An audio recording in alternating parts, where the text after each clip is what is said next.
So in 1905, we have the release of the first modern intelligence test, the Binet-Simon scales. You heard about that in the last lesson. And for about a decade or so, the Binet-Simon scales were the only ones really out there. Then in 1916, a man by the name of Lewis Terman came along. He had been doing a lot of work out at Stanford University, and he was working with the Binet-Simon scales and trying to administer them to California school children.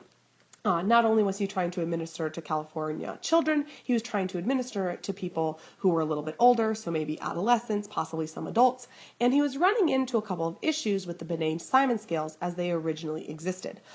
For one, his major issue was that it was in French currently because Binet himself was French, so he needed to translate it.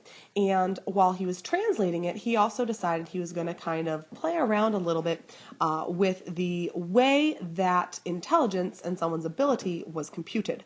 Certainly, mental age worked for Binet. He had the data right there. He knew how the average French school child performed, but mental age as a barometer didn't work as well for Terman. So Terman tweaked the Binet-Simon scales and developed what is currently known as the Stanford Binet intelligence test. The Stanford Binet intelligence test still in existence today. I believe we are up to the 5th edition of the Stanford Binet. It goes by the name SB5.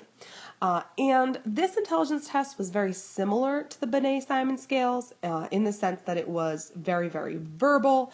It was based on traditional types of intelligence, memory tasks, mathematical reasoning, logic, very traditional ideas, very much grounded in the ability to understand language and to communicate.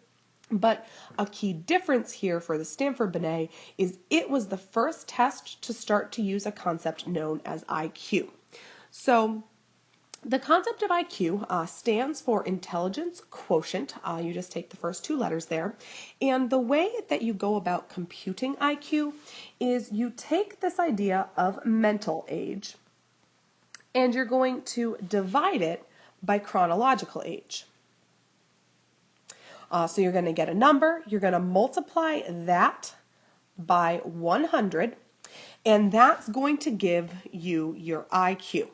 Now, even though usually IQ gets credited to Terman because it was widely used in the Stanford Binet, technically a guy named Stern, a German psychologist, invented it, but oftentimes he kind of gets overlooked. So Terman is the one who IQ is most usually associated with. And so if you are looking at what an average IQ score would be, you're going to be looking at a score that is 100. Because if your mental age is 8 and your chronological age is 8, that's going to cancel out to 1, and you multiply that by 100, and you also then get the answer of 100. So mental age meaning you perform at the same level as someone who is the average of that age, chronological being your actual age, and so if the two are equal, then you're right on par with your contemporaries. If your IQ is below 100, that's putting you more towards the below average IQ. Above 100, that's saying you're now getting towards the higher levels of intelligence. Obviously, a couple points here or there doesn't mean anything is drastically wrong or super awesome about your intelligence. There is a little wiggle room there, but 100 is kind of the midpoint and the average point for IQ.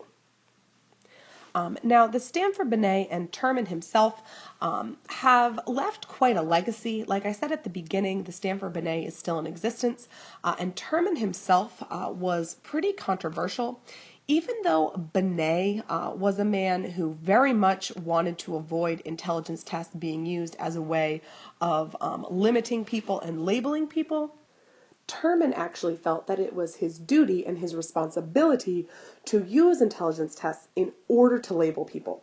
There's a quote from Terman that goes, he's quoted as saying, "It is safe to predict that in the near future, intelligence tests will bring tens of thousands of these high-grade defectives under the surveillance and protection of society. This will ultimately result in curtailing the reproduction of feeble-mindedness and in the elimination of an enormous amount of crime, pauperism, and industrial inefficiency." So here in this quote, he is, first of all, referring to people with low IQs as being, quote, defective. Which I think currently today we would maybe take issue with that wording. And then he's also calling for the labeling of people with low IQs so that you can curtail, meaning stop or halt, their reproduction.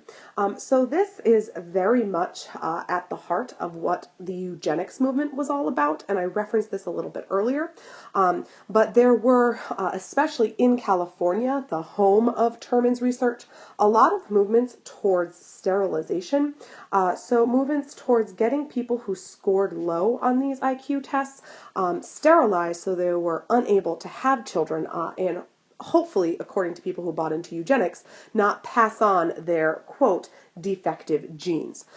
Crime was oftentimes attributed to people who had lower levels of intelligence, that somehow criminality and low levels of intelligence were correlated.